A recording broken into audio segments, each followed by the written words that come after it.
আজ আলোচনা করছি ফেরোলেক্স ডি ট্যাবলেট নিয়ে। তার পূর্বে আমরা জানব রক্ত স্বল্পতা কী। বয়স ও লিঙ্গ ভেদে প্রত্যেক মানুষের রক্তে হিমোগ্লোবিন একটি নির্দিষ্ট মাত্রায় থাকে।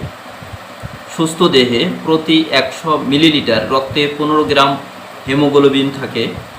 যদি কোনো কারণে রক্তে এই হিমোগ্লোবিনের পরিমাণ স্বাভাবিকের তুলনায় কমে যায়, তখন তাকে আমরা রক্ত স্বল্পতা বা অ্যানিমিয়া বলে থাকি।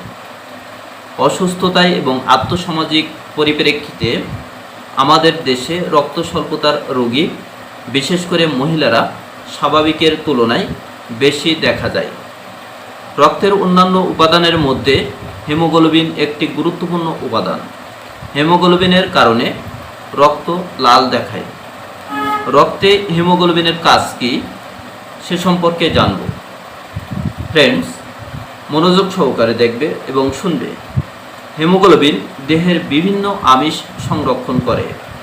হিমোগ্লোবিন দেহকোষ হতে কার্বন ডাই অক্সাইড ফুসফুসে নিয়ে আসে এবং ফুসফুস হতে অক্সিজেন দেহকোষে সরবরাহ করে। হিমোগ্লোবিন দেহের অতিরিক্ত লৌহ অর্থাৎ আয়রন সঞ্চিত রাখে এবং প্রয়োজনে দেহকোষে সরবরাহ করে দেহকে রক্তশূন্যতা অর্থাৎ অ্যানিমিয়া হতে বাঁচায়। রক্ত স্বল্পতার কারণ: চাহিদার তুলনায় রক্তে হিমোগ্লোবিনের মাত্রা কমে আসলে, বিশেষ করে গর্ভ অবস্থায় এটি দেখা দেয়।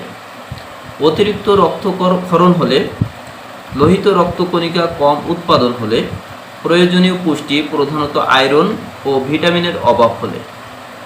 আমরা রক্ত স্বল্পতা কী, রক্তে হিমোগ্লোবিনের কাজ কী এবং রক্ত স্বল্পতার কারণ সম্পর্কে জানলাম। এ ধরনের রক্ত স্বল্পতার কারণ যদি আপনার মাঝে প্রকাশ পায়, তাহলে অবশ্যই ফেরোলেক্স ডি ট্যাবলেটটি আপনি সেবন করতে পারেন।